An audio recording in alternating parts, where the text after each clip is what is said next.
네, 지역 농협 6급 자원관리 능력입니다. 먼저 핵심 이론을 오늘 1시간 걸쳐서 싹 한번 훑어보도록 할게요. 이 핵심 내용에 관해서 어떤 직접적인 문제가 나오지는 않은 편이죠. 자, 주로 응용하는 문제인데 각각이 가지고 있는 그 어떤 정의적인 내용이라든가 그런 부분들은 한번 쓱 읽어보시면서 여러분들이 이런 것이 있구나라는 것을 알고 계시는 게 문제풀이에 상당히 도움이 됩니다. 그래서 한번 저하고 같이 한번 훑어보시면 뭐 이 그 내용 공부, 핵심 이론 공부는 끝내셔도 뭐 된다고 생각됩니다. 자, 먼저 시간 관리 능력 그랬습니다. 자, 관리 능력은 여러 가지가 있죠. 시간도 있고 뭐 여러 가지 자원 그러면 시간 뭐 비용 뭐 이런 것들이 다 포함이 되는데요.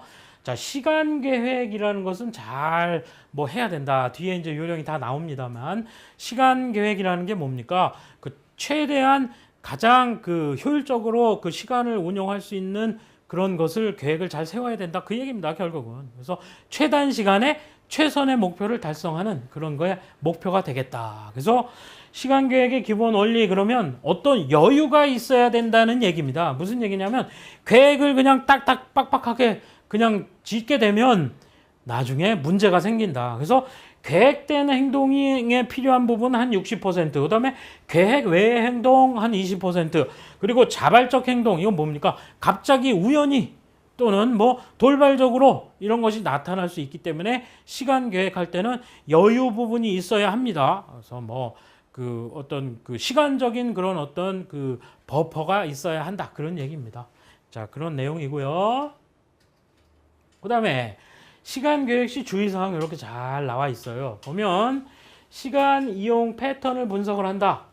자, 여러분들 예를 들어서 지금 수험 공부하고 계시니까 몇 개의 과목들이 있지 않습니까? 그 과목들을 갖다가 어떻게 뭐 시간 분배를 해서 하겠다. 월요일 날 뭐 강의 끝나고 나서 뭐 인강을 들으면서 뭘 하겠다. 이런 구체적인 내용들을 갖다가 하되 뭐 사람에 따라서 다를 수 있잖아요. 그래서 한 과목이 다 끝날 때까지 뭐 그 다음 순서로 넘어가기 전엔 무조건 한 과목을 끝내야겠다. 이런 경우도 있을 것이고 아니면 과목 부분에서 그 어떤 그 단원별로 이렇게 해서 골고루 나누어 가면서 공부를 하겠다. 이런 경우도 있겠고요. 그렇죠? 그런 개인적인 성향이라든지 그런 상황에 따라서 모든 걸 잘 그 이용 패턴을 분석을 해가지고 해야 한다. 그 얘기입니다. 모든 행동에 대한 목록을 작성한다. 이건 뭡니까? 영어로 말하자면 뭐 액션 플랜 뭐 이런 건데요. 뭐 어떤 그 뭐 계획을 세워서 어떤 행사를 한다 그럴 때도 그 행사를 진행하기 위한 절차가 쭉 나올 겁니다. 그래서 그 절차를 아주 세부적으로 다 나누어서 목록을 작성하는 것이 굉장히 필요하다. 그 얘기죠. 그다음 시간 계획을 정기적으로 확인한다. 당연히 확인하는 부분은 있어야겠죠. 계획대로 되어 있는지 평가를 하고 그 평가의 그 결과에 따라서 어느 부분을 또 융통성 있게 어떻게 더 추가를 해야 된다. 이런 거를 의사결정을 해야 됩니다. 그렇죠? 그 다음에 목표를 달성을 위한 융통성. 제가 융통성 얘기 또 했는데 딱 계획이 짜여져 있지만 돌발적인 상황이 항상 나타날 수 있어요. 그래서 그 나타나는 돌발 상황을 대비할 수 있도록 융통성을 발휘할 수 있어야 한다. 소실된 시간은 즉시 메우기. 시간을 잃어버렸다. 소실이 뭔 어떤 특별한 사정에 의해서 잃어버린 것은 다른 방법을 찾아서 꼭 메꾸어 주어야 한다. 그 얘기입니다. 체크리스트 또는 계획표를 손으로 작성. 이거 뭐야? 체크리스트 계획표입니다. 자, 이건 뭐냐? 체크리스트는 아까 얘기한 것처럼 목록을 작성하는 겁니다. 사실은. 그리고 나서 그거에 담당자가 있다면 누구이고 뭐 그거를 확인하는 사람이 누구이고 자, 이와 같은 그런 그 담당자들도 다 계획표로 작성을 해서 손으로 체크하면서 할 수 있도록 만들어라. 그 얘기입니다. 그 다음에 미완료된 일은 추후 계획에 반영한다. 그거죠? 당연한 겁니다. 처리할 일의 우선순위를 결정해라. 이거는 처음에 시간 계획을 할 때부터 필요한 내용입니다. 무슨 얘기냐면 그 순서를 정하는 게 굉장히 중요한데 그 순서는 뭐에 따라서? 우선순위에 따라서. 가장 먼저 해야 될 거, 그게 끝나야 그 다음 게 되는 거, 이런 것들을 찾아서 먼저 순위를 결정을 해가지고 시간을 계획해야만 한다. 그 얘기입니다. 그 다음에 불의의 상황에 대비하여 여유 시간 확보. 아까 중요한 얘기인데요. 여유 시간을 확보하지 않으면 어그러질 수 있어요. 아까 얘기한 것처럼 몇 %의 경우에는 우연적인 일이 발생할 수 있다 이겁니다. 돌발적으로. 자, 그렇기 때문에 그 불의의 상황을 항상 대비해라. 그 얘기입니다. 그 다음에 실행 및 평가. 그냥 계획해 놓은 대로 뭐 이렇게 됐구나. 이게 아니라 실행을 잘 하면서도 이를 철저히 평가를 해서 대비해야 될 부분 대비하고 보완해야 될 부분을 보완해 주라. 융통성을 가지고 그 얘기입니다. 계획표를 융통성 있게 조정한다. 자, 조정이라는 부분이 들어있어요. 그래서 조정을 못한다. 이거는 너무 빡빡한 거죠. 자, 그래서 융통성 발휘가 되게 중요하게 작용되고 있음을 여러분들 아실 수가 있어요. 다음 내용 봅시다. 자, 확인 문제입니다. 이런 식으로 문제가 납니다. 자, 다음은 회의실 사용 현황이 적혀 있는 9월 달력이다. 이렇게 되어 있습니다. 자, 9월 달력이래요. 2015년 9월. 자, F팀은 매주 화요일과 금요일에 회의를 한다고 했어요. 이런 말 중요하죠. 그리고 회의에는 평균 2시간 30분이 걸린다고 그랬어요. 자, 누가? F팀이. 자, F팀이 화요일과 금요일 날 회의를 해야 하는데 회의는 2시간 30분이 걸리더라. 그걸 무조건 알고 계셔야 하고요. 다음 중 F팀이 회의실을 사용할 수 있는 날은 언제인가 물어봤어요. 단서가 중요한데요. 업무 시간은 오전 9시부터 오후 5시까지래요. 자, 무슨 얘기냐? 이 말은 업무 시간 외에 회의를 하는 것은 불가하다라는 말을 해준 거죠. 그 다음 점심시간은 오후 12시부터 오후 1시다. 이 말도 마찬가지로 회의를 점심시간에는 할 수 없다. 그런 조건을 준 겁니다. 그래서 내가 이걸 자의적으로 해석을 해서 아니 뭐 5시 퇴근인데 한 30분 좀 더 하고 가는 게 뭐 문제인가? 이렇게 생각하시면 안 된다는 겁니다. 이거는 문제예요, 문제. 이 시간 계획을 잘 짜는지 안 짜는지에 대한 문제죠. 그렇기 때문에 내가 자료를 자의적으로 해석하면 안 됩니다. 이 단서를 왜 줬겠어요? 여기서는 못한다, 회의를 못한다라고 얘기를 해주는 거기 때문에 그 부분을 꼭 적용을 하셔야 됩니다. 자, 그래서 문제를 보니까 자, 제시된 거 물론 여기 밑에 쭉 있어요. 근데 주마다 한번 봅시다. 첫 번째 쭉 거 한번 보니까 화요일하고 금요일에 회의를 해야 한다고 했으니까 다른 날은 볼 필요가 없어요. 텅텅 비어 있어도 안 돼. 그죠? 지금 회의실 지금 잡혀 있는 거 예약이 돼 있는 건데 보니까 자, 이쪽 화요일 날은 A팀이 오전 10시부터 12시. 아, 그러면 뭐 오전에는 못 하는 거죠. 그죠? 자, 9시부터니까 1시간밖에 못 해. 안 돼요. 그죠? 그 다음에 C팀이 오후 3시에서 5시 이렇게 잡혀 있대요. 그러면 3시, 5시면 아, 이거 뭐 퇴근 시간까지 하는 거라 안 되고 12시에서 1시까지 점심시간이니까 1시부터 3시까지는 비어 있지만 우리는 2시간 반 걸린다고 그랬잖아요. 그렇죠? 2시간 반 걸리기 때문에 얘를 그 다음 예약 시간하고 겹칠 수가 있다. 그래서 얘는 후보에서 제외. 그렇죠? 그 다음에 5일날 거를 가만 보니까 5일날은 괜찮은 것 같아요. 왜? 오전 10시부터 11시까지라고 잡혀있기 때문에 오전은 안 되지만 오후에 보니까 이 팀에서 잡아놓기를 점심시간 끝나고 1시부터 2시까지 잡아놨어요. 그렇죠? 그럼 2시 이후에는 없는 거잖아요. 비어있는 거잖아요. 그러면 2시부터 오후 5시 퇴근 전까지는 사용을 할 수 있는 거니까 3시간이 빈다. 아, 그러면 2시간 30분을 넘어서 넉넉하게 우리가 회의를 할 수 있겠구나. F팀이. 자, 그렇게 해서 여기에다가 예약을 하면은 되겠죠. 그래서 5일날이 괜찮다. 그렇게 생각할 수 있습니다. 두 번째 줄은 보니까 화요일날이 비어있어요. 그럼 화요일날 그냥 쭉 내 마음대로 지금 예약하면 되겠네 라고 생각할 수 있지만 자, 그 전날이 추석 당일이죠. 자, 그래서 우리는 당연히 이날이 공휴일이다 라는 걸 알아내셔야 돼요. 그래서 이날 안 됩니다. 그죠? 그리고 12일 날은 어떤 이유에서 뭐 내부 수리를 하든 뭐 어떤 이유에서 사용 불가라고 지금 되어 있다. 그래서 안 된다.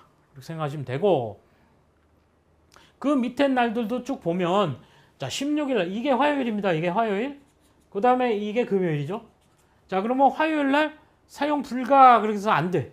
이날도 보면 그 시간이 비는 게 없어요. 3시부터 5시, 2시간이라서 모자르고, 이날도 보면 오후 2시부터 4시, 1시간밖에 안 남아서 못하고, 이날도 마찬가지입니다. 안 됩니다.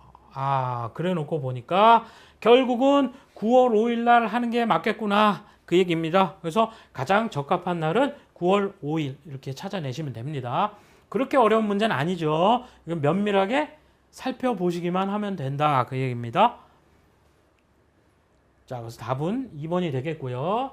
자, 이번에는 자, 예산 관리 능력. 이거는 뭡니까? 비용 관리입니다. 비용 관리. 그래서 예산 관리의 의미는 이렇게 해서 도식화되어 있어요. 예산 관리라는 것은 비용도 산정을 하고 예산을 편성을 하고 그다음에 그 예산을 실행하고 통제하는 뭐 그와 같은 어떤 삼박자가 잘 맞아야 한다라는 그런 내용의 그런 그림이 되겠어요. 자, 그다음에 책정 비용과 실제 비용.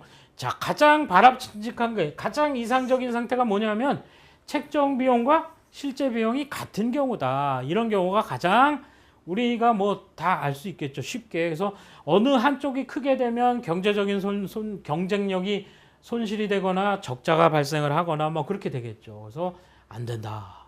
자, 그런 내용입니다. 기본적인 내용이 되겠고요. 자, 그다음에 비용의 구성 요소 그랬어요. 직접 비용이 있고 간접 비용이 있다. 자, 직접 비용은 뭐냐면 자, 어떤 제품을 생산을 하는 그런 제조업인 경우에는 그 제품을 생산하는 데 드는 그 재료비라든가 그죠? 직접 그렇게 소비가 되는 그런 것들이죠. 그다음에 서비스업인 경우에는 그 서비스를 생산을 하기 위해서 서비스를 그 산출을 하기 위해서는 필요한 게 들어가는 인건비라든지 뭐 이런 게 들어가겠죠. 출장도 갔다 와야 되고. 자, 그런 것들이 전부 직접 비용이다. 자, 그래서 재료비, 원료와 장비 구매, 자, 시설비, 그다음에 여행, 잡비, 인건비 이런 게 다 직접 비용이죠. 자, 간접 비용은 이와 같은 일을 실행하기 위해서 간접적으로 들어가는 것들입니다. 예를 들어서 광고도 해야 되고 통신, 사무비품, 각종 공과금, 보험료 뭐 이런 겁니다. 이런 게 간접 비용이라고 한다. 그래서 비용은 이와 같은 요소로 나뉘어 있다라는 점 여러분들이 한번 쓱 읽으면서 머리에 기억해 두시면 되겠어요. 자, 그러면 문제에서는 어떻게 나오는지 한번 봅시다. 자, 다음과 같은 지출 결의서를 제출했으나 총무과 직원의 실수로 20만 원이 덜 지급됐대요. 자, 실제 기업에서 이런 일이 일어나면 안 됩니다. 이런 일이 일어나면 다른 온갖 방법을 다 써서 20만 원을 다 받아내게 돼 있죠. 그렇죠? 그 수행을 해야 되기 때문에. 자, 그래서 20만 원이 일단 실수로 뭐 지급이 덜 됐다. 그러면 일단 순차적으로 가장 그 우선순위가 떨어지는 것을 찾아서 그것을 나중에 집행을 하자. 이렇게 뭐 할 수 있는 거잖아요. 그래서 이건 뭐 융통성은 발휘할 수 있는 겁니다. 그래서 그런 융통성을 어떻게 가지고 있는지, 그 다음에 그것에 대한 그 올바른 그런 계산 능력이 있는지 그런 걸 묻는 문제입니다. 그래서 일단 20만 원이 지금 모자른 상태예요. 원래 지출 결의서에서. 자, 그런데 어떻게 했냐면 한 가지 품목을 소비를 하지 않았어요.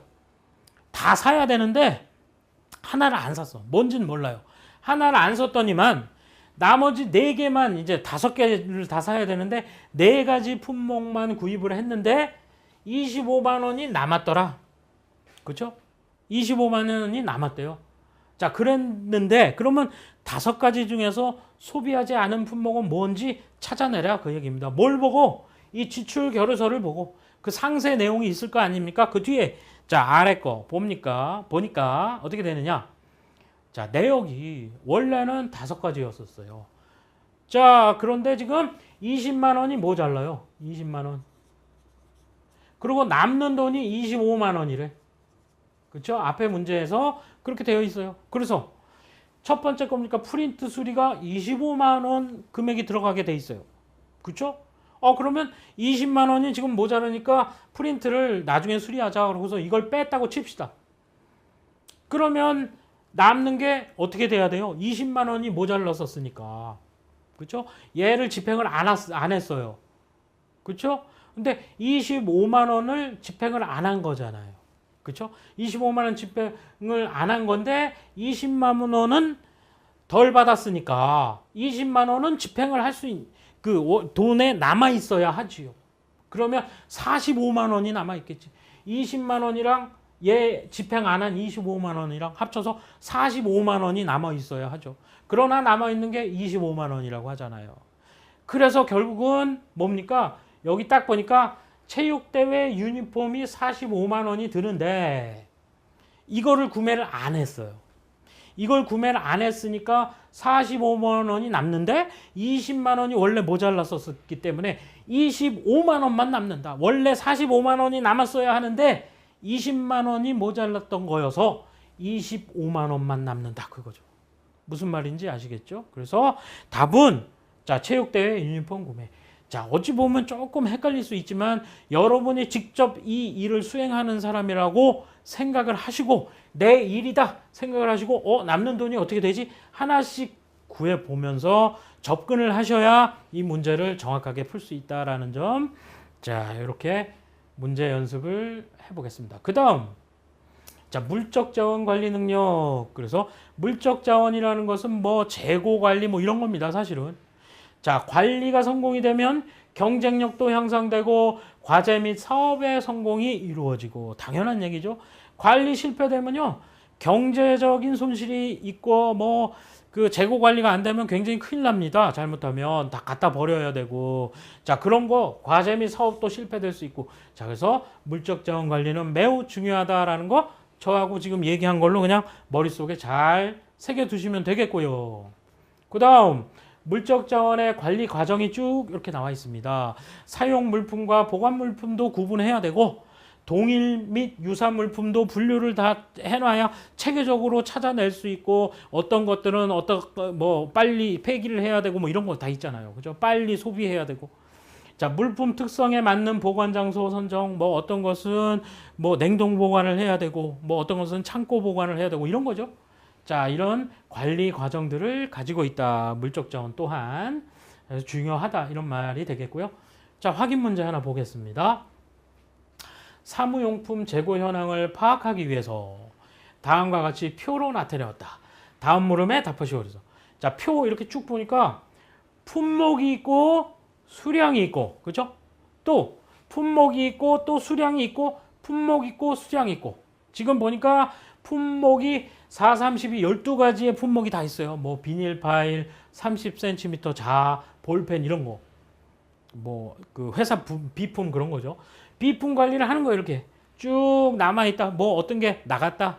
지금 총무과 같은 데서 비닐 파일이 뭐 어디서 필요하다 그래서 나갔다. 불출이 됐다. 그러면 얼른 수량이 업데이트가 돼야 되겠죠. 자, 그와 같은 관리를 지금 하고 있는 겁니다. 자, 그런데 다음 중 가장 많은 양이 남아있는 물품은 그랬어요. 양을 갖다가 어떻게 표현을 할까? 이걸 그 각각이 가지고 있는 특성별로 그 수량을 지정한 겁니다. 그래서 예를 들어서 테이프는 5개, 메모지는 10묶음, 뭐 연필은 17자루 이런 식으로 단위에 따라서 그 물품의 특성에 맞는 단위에 따라서 이렇게 수량 관리를 하고 있기 때문에 이 양이 가장 많이 남아 있는 것은 뭐 전부 통틀어서 킬로그램 뭐 무게로 재느냐, 개수로 재느냐 이것을 통일을 한다는 것이 아니라 재고 관리라는 것은 결국은 양 그러면 그것의 단위에 맞게끔 그 물건의 특성에 맞게끔 되어 있는 수량 자체로 이야기를 하는 거죠. 그렇기 때문에 이 중에서 가장 큰 수가 되는 걸 찾는 거죠.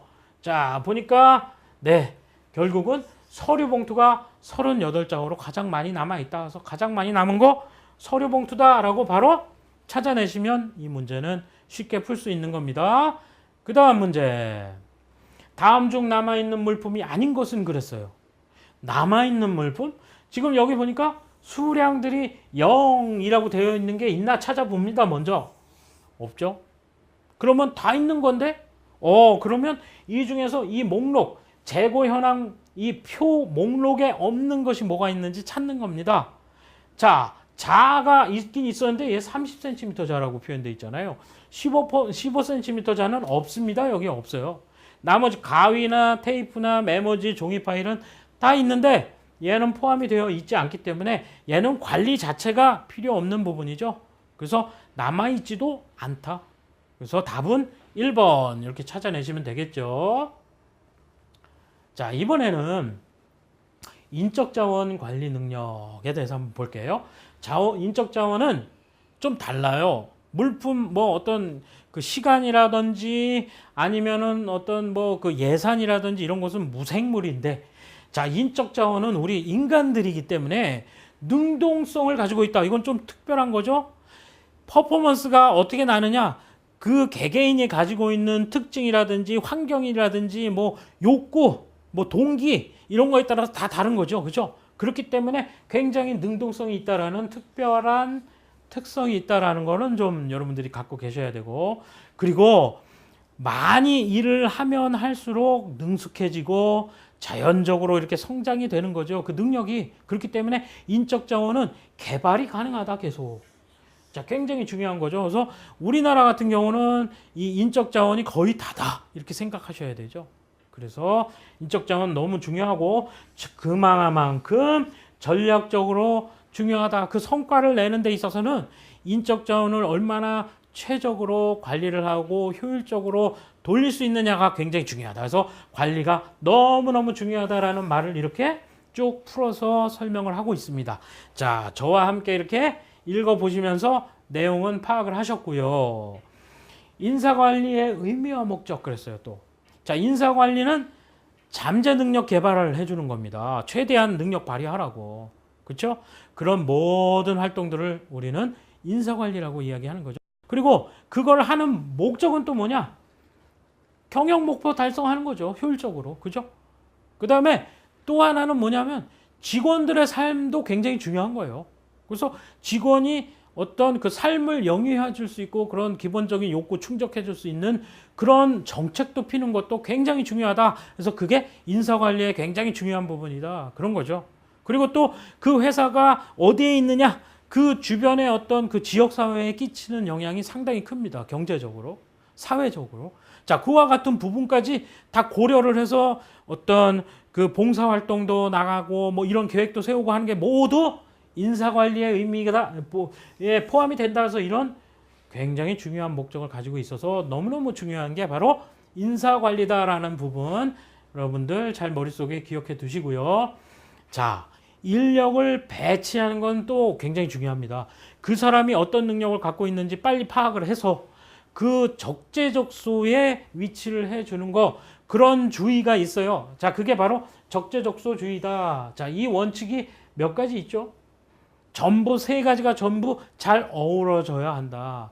그 사람의 능력에 따라 어떤 정확한 업무를 주는 거, 배당을 해주는 거, 그 다음에 능력주의, 직원의 능력을 그 발휘를 잘할 수 있도록 막 이렇게 기회도 계속 주고, 그 다음에 이제 그 보상도 막 주고, 그런 어떤 내용들을 그 아마 능력주의에 의한 그런 원칙이라고 할 수 있겠죠. 그 다음에 균형주의는 또 뭐냐면 개개인만이 아니죠.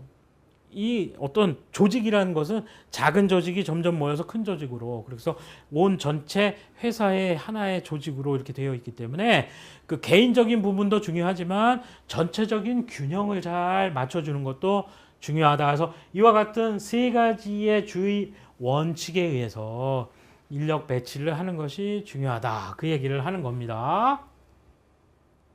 자, 그래서 문제를 한번 확인을 해 볼게요. 이건 뭐냐면 회사 게시판에 공고된 내용인데, 공고된 내용으로 보아 해외에 파견될 사원으로 가장 유력한 사람 그랬어요. 자, 보니까 해외 파견 근로자를 모집한 건데 미국 지사에, 자, 유능한 인재를 지원하시오 했는데 내용, 이 표가 제일 중요하죠. 자, 영업직이고 한 명을 뽑아요. 파견 기간은 3년이고 미국이다. 좋다. 근데 지원 조건이 밑에 중요하게 나와 있죠. 보니까 만 5년 이상의 경력을 가진 자라야 된다. 아, 그러면 그 회사에 언제 입사했는지를 알아야겠죠. 그죠? 그 다음에 군 미필자는 지원할 수 없음. 자, 그래서 군필자라야 한다. 그 다음에 토익이 950점 이상이어야 한다. 원어민 수준으로 영어를 구사해야 이 업무를 수행할 수 있다. 그 얘기죠. 그래서 950점 이상인데 요즘 여러분들 토익 점수 좋잖아요. 그죠? 토익 점수가 다 높다 보니까 이런 말이 있어요. 점수가 높은 사람을 우대한다. 아마 서로 경쟁이 되면 점수가 높은 사람을 뽑자. 그 얘기겠죠? 그래서 급여 및 복리후생은 본사 내기에 따른다. 그리고 여기 날짜가 보니까 2015년 10월 18일 그랬어요. 그러면 2015년 10월 18일 기준으로 해서 입사 날짜를 따져서 5년 이상 경력을 가지고 있는지 찾아봐야겠죠? 자, 그래서 요 내용을 가지고 한번 보면, 자, 이와 같이 5사람이 이제 물망에 오른 거죠. 후보들인데 보니까 입사일이, 자, 2015년 10월이니까 2010년 10월 전에는 들어와 있어야 된다. 그쵸? 입사일이 2010년 9월, 아, 좋다. 2009년, 좋다. 2009년, 오케이. 2011년, 안 되겠네요. 자, 5년이니까 9월 2일, 10월 됐다. 오케이다. 자, 그런데 이 중에서 토익 점수를 봐야겠네, 그럼. 토익 점수가 보니까 945, 950 넘으라고 했는데, 그죠? 아깝게 안 됐어요. 굉장히 좋은데. 그 다음에 970, 오케이. 960, 오케이.